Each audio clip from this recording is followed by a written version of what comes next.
এত রাতে আবার কে এলো রে বাবা? খুলছি খুলছি।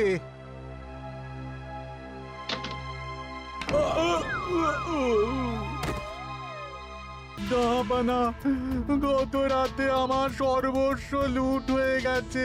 বলো কি হীরালাল, তোমার কাছেই তো বেগমের হীরের সব গয়নাগাটি বানাতে দিয়েছিলাম। হ্যাঁ জাহাপানা, সব গেছে। আমার মাথায় মেরে সব লুট করে নিয়ে গেছে। এবার আমি কি করব জাহাপানা? এসব সামান্য চোর ধরার কাজ আমার কাছে নস্যি জাহাপনা। আপনি যদি কৃষ্ণনগরের এবছরের খাজনা মকুব করে দেন, তাহলে আমি চোর ধরার ক্ষেত্রে সাহায্য করতে পারি। ঠিক আছে কৃষ্ণচন্দ্র, তোমার এই গোপাল যদি চোর ধরে দিতে পারে তাহলে এবছরের খাজনা মুকুব। হ্যাঁ, সেই জন্যই তো হিসেব করছি। বাড়িতে অপ্রয়োজনীয় যা যা জিনিসপত্র আছে সেসব বেচে দেব। আর বেচার মতো কিছুই নেই গো। দেখো, তুমি সব সময় আমার পরেই খাও, তাই আমাদের একটা করে থালা বাটি বেচে দিলে তো কোনো সমস্যা নেই গিন্নি। এই তোমার মাথা না কাজ করছে না। যাও বাইরে ঘুরে এসো, পারলে বাজার থেকে ধার করে হলেও একটু চাল নিয়ে এসো। দেখি যদি কোনো সহৃদয় ব্যক্তি চাল দেয়।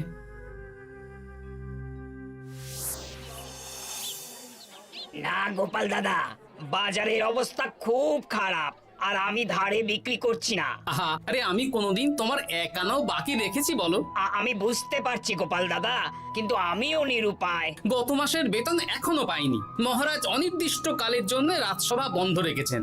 বিশ্বাস করো, বিশ্বাস করো, বেতন পেলেই তোমার ধার আমি মিটিয়ে দেব। এই সপ্তাহ খানেক আগে একই কথা বলে সেনাপতি ধারে 25 কেজি চাল নিয়ে গেছেন। এখন ওনার কোনোই পাত্তা নেই। কি যে করি! কাছের বন্ধু বলতে বিজ্ঞানী আর সভাকবি। দেখি ওদের বাড়িতে একবার ঢুঁ মেরে।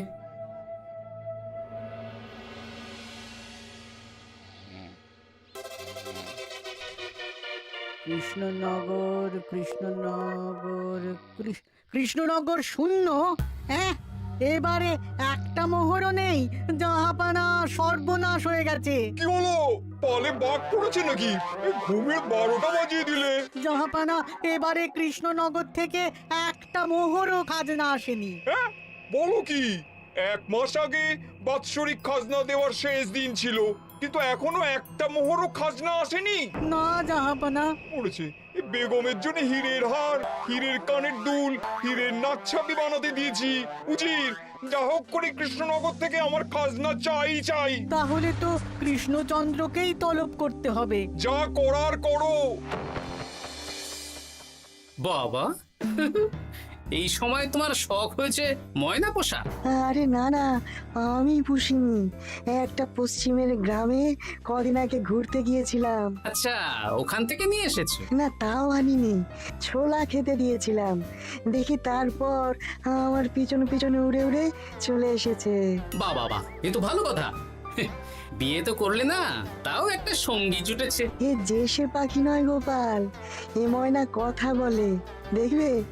এই ময়না, বলো তো গোপাল এসেছে। আরে বাস, বলো তো গোপালের ভুঁড়ি আছে আমার নেই।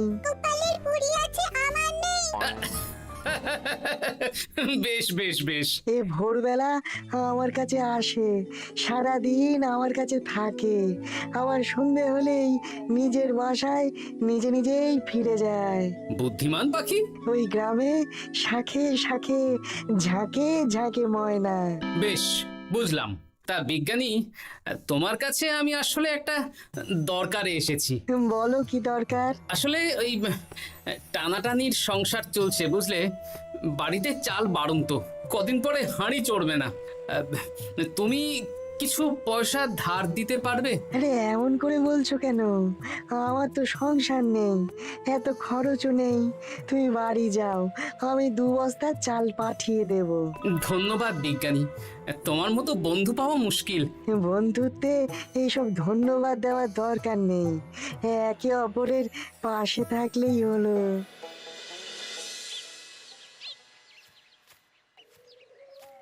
এ কি গো, খালি হাতে ঢুকছো যে? বিজ্ঞানী আমাদের 2 বস্তা চাল পাঠাবে, তাই কিছুটা হলেও চিন্তা কমলো, বুঝলে? উমা, এই তো সারা বাজার ঘুরে তো ধারে চাল পেলাম না, অগত্যা বিজ্ঞানীর বাড়ি গেলাম। উনি সত্যি তোমার বন্ধু? হ্যাঁ গিন্নি, জানি না কতদিন আমাদের রাজসভার সমস্যাটা চলবে। দেখি অন্য কোনো কাজে লাগতে হবে, বুঝলে? এই দেখো দেখো, যা করার তাড়াতাড়ি করো, এভাবে তো আর চলতে পারে না গো। কি নবাব বাহাদুর আমাকে ডাকছেন? হ্যাঁ, জাহাপনা আপনার উপরে রেগে আছেন। অতি সত্বর আপনাকে দেখা করতে বলেছেন। এবারে চাষাবাদের মন্দার কারণে রাজস্ব আদায় তেমন ভালো হয়নি, তাই খাজনা পাঠাতে পারিনি। আর কিছুদিন অপেক্ষা করতে বলুন, আমি ঠিক খাজনা পাঠিয়ে দেব। এখন আর খাজনা নিয়ে কথা বলবেন কিনা জানি না। আপনাকে নবাব এই আদেশ পাঠিয়েছেন, আপনি 2 দিনের মধ্যে নবাব বাহাদুরের সাথে দেখা করবেন। আচ্ছা ঠিক আছে।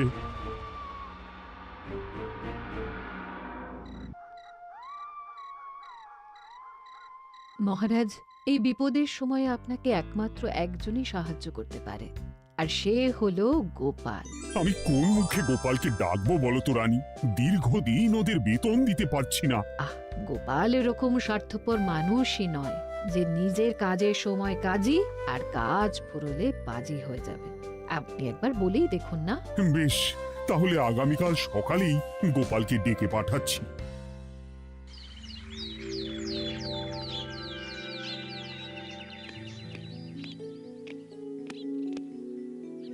আসতে পারি মহারাজ? হ্যাঁ গোপাল, এসো এসো।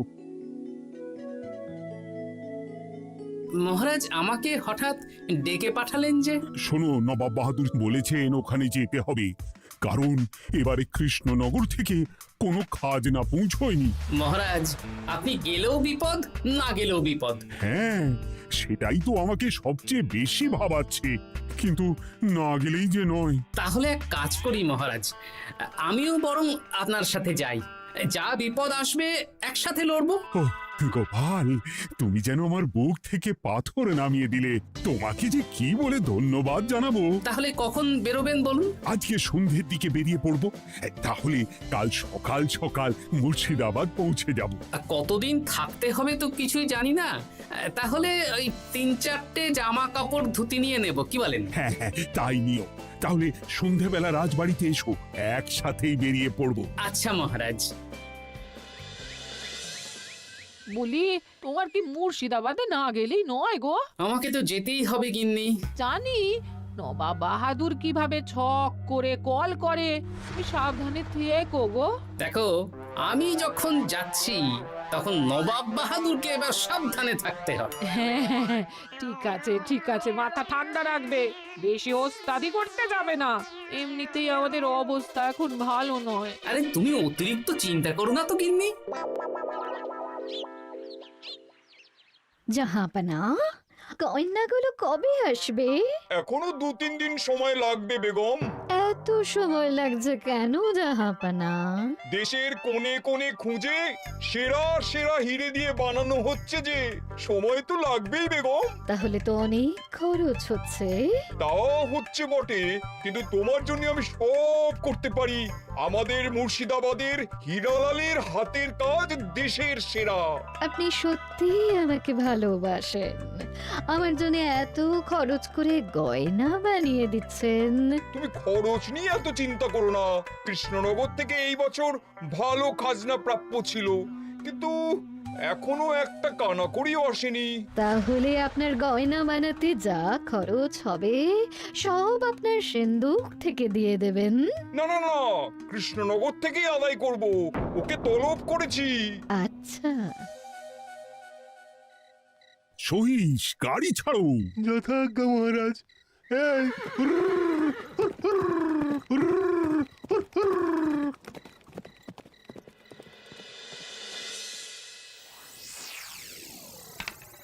এত রাতে আবার কে এলো রে বাবা?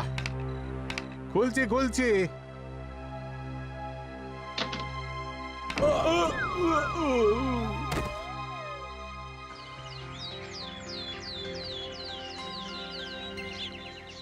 সর্বনাশ হয়ে গেছে জাহাপানা। কি হয়েছে হীরালাল? নবাব বাহাদুর, মহারাজ কৃষ্ণচন্দ্র আর গোপাল এসেছেন আপনার সাথে দেখা করতে। ওদের দরবারে আসতে বলো। হ্যাঁ, এবার বলো হীরালাল, কি হয়েছে? এই, তোমার মাথায় পট্টি কেন? জাহাপানা, গত রাতে আমার সর্বস্ব লুট হয়ে গেছে। বলো কি হীরালাল? তোমার কাছেই তো বেগমের হীরের সব গয়নাগাটি বানাতে দিয়েছিলাম। হ্যাঁ জাহাপানা, সব গেছে। আমার মাথায় মেরে সব লুট করে নিয়ে গেছে। এবার আমি কি করব জাহাপানা? বেগম সাহেবা, আপনার গয়না যে হীরালাল শেখরার কাছে জাহাপনা বানাতে দিয়েছিলেন, ওনার সব লুট হয়ে গেছে। মানে আমি এক্ষুনি নিজের কানে শুনে এলাম, এখন হীরালাল শেখরা এসেছে। আমি এক্ষুনি যাচ্ছি। কি করব জাহাপানা? আমার তো সব শেষ হয়ে গেল। আমি কোনো কথা শুনতে চাই না। আমার ওই হীরের গয়নাগুলো চাই। চাই বললেই তো পেয়ে যাবে না। এখন এই গয়না শুধু নয়, হীরালালের সব সোনা দানা চুরি হয়ে গেছে। সেগুলো খুঁজে পেতে হবে। বিগত কয়েক বছর আমার মুর্শিদাবাদে কোনো চুরি ডাকাতি হয়নি। প্রত্যেকটা গ্রামবাসী সুখে শান্তিতে আছে। বাইরের কোনো শত্রু আসারও সুযোগ নেই। গ্রামের সীমানায় দিন রাত প্রহরী থাকে। যদি এসেও থাকে, পালাতে পারবে না। এবারে তাহলে চোরটা কে বুঝবো কি করে? এসব সামান্য চোর ধরার কাজ আমার কাছে নস্যি। জাহাপনা, আপনি যদি কৃষ্ণনগরের এবছরের খাজনা মকুব করে দেন, তাহলে আমি চোর ধরার ক্ষেত্রে সাহায্য করতে পারি। ঠিক আছে কৃষ্ণচন্দ্র, তোমার এই গোপাল যদি চোর ধরে দিতে পারে, তাহলে এবছরের খাজনা মুকুব। আগে আমি ওই শেখরার সাথে একান্তে কিছু কথা বলতে চাই। বেশ, প্রহরী প্রহরী, তুমি গোপাল আর শেখরাকে একটা ঘরে নিয়ে যাও। আসুন। এবার আপনি চুরির ঘটনাটা বলুন। চুরি না, ডাকাতি। সে যাই হোক, বলুন বলুন। গতকাল রাতে, তারপর সকালে জ্ঞান ফিরে ঘরে গিয়ে দেখি সব ফাঁকা। আমার ঘরের সাথেই লাগোয়া দোকান।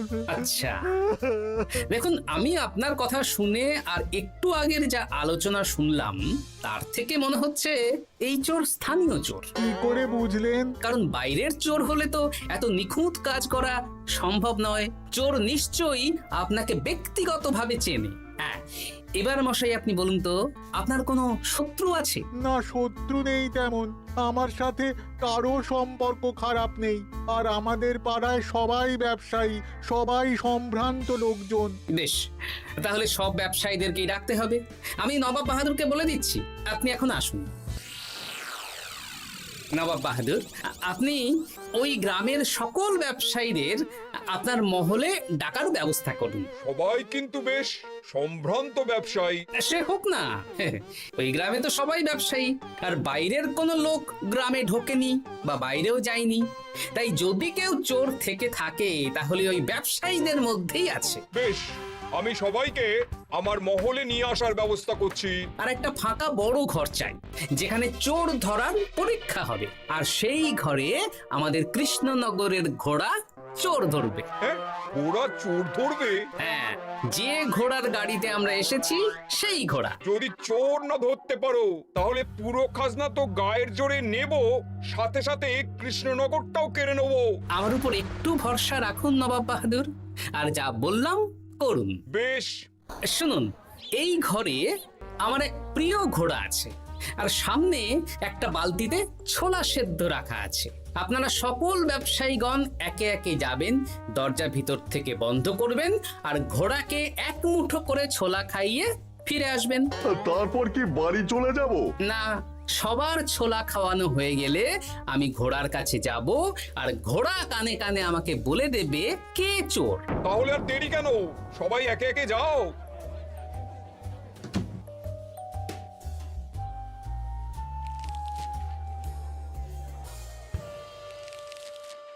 কি করি যদি ঘোড়া সত্যি সত্যি বুঝে যায়? ছোলা খাওয়াবোই না। ব্যাস ছোলা খাওয়ানো হয়ে গেল। এবার এবার গোপাল বলো তো কে চোর? দাঁড়ান, ঘোড়ার মুখের কথা শুনে আসি। আমি বলে দিচ্ছি জাহাপানা, গোপাল এসব মশকরা করছে, সব মশকরা। ঘোড়া বলে দিয়েছে কে চোর। বলো গোপাল, কে চোর? তার আগে সকল ব্যবসায়ীর হাত দেখে আমি পরীক্ষা করতে চাই। সে দেখো, কিন্তু বলো কে চোর? দেখি দেখি, না দেখি আপনারটা, না আপনিও না, না আপনিও না। একই মশাই, চুরিটা তো আপনিই করেছেন, আপনিই চোর। কি উল্টো পাল্টা কথা বলছেন? আমি চুরি করিনি। হ্যাঁ, আপনিই চুরি করেছেন, তাই ভয়ে ঘোড়াকে ছোলা খাওয়াননি। কারণ আমি ছোলার মধ্যে রান্নার হলুদ গুঁড়ো মিশিয়ে রেখেছিলাম, তাই যারা যারা ঘোড়াকে ছোলা খাইয়েছেন সবার হাতেই হলুদ রং লেগে আছে। শুধু ওর হাতে নেই। ভাই, শেষে তুই? তোর মনে মনে এত হিংসা? ভাই মানে? আরে ও তো আমার খুড়তো ভাই পান্নালাল, ওরও সোনা গয়নার ব্যবসা। ব্যাস, এবার তাহলে বলেই দিন পুরো ব্যাপারটা, কারণ এখান থেকে পালানোর কোনো পথ নেই। ভুল হয়ে গেছে না, আমার দাদা আমার থেকে অনেক বেশি রোজগার করত, তাই আমার মনে মনে হিংসে ছিল। তারপর বেগম সাহেব আর হীরের গয়না বানানোর এত বড় বায়না পেল, তাই হিংসা আরো বেড়ে গেল। আর তুই চুরি করলি? চুরির সব জিনিস কোথায় আছে? আমার বাড়িতেই আছে না। সাব্বাস গোপাল, সাব্বাস। তোমার কি বুদ্ধি! তাহলে জাহাপানা, কথা মতন আমাদের এই বছর তাহলে খাজনা দিতে হচ্ছে না। না, কথা যখন দিয়েছি তখন আমি তো আর কথার খেলাপ করতে পারি না।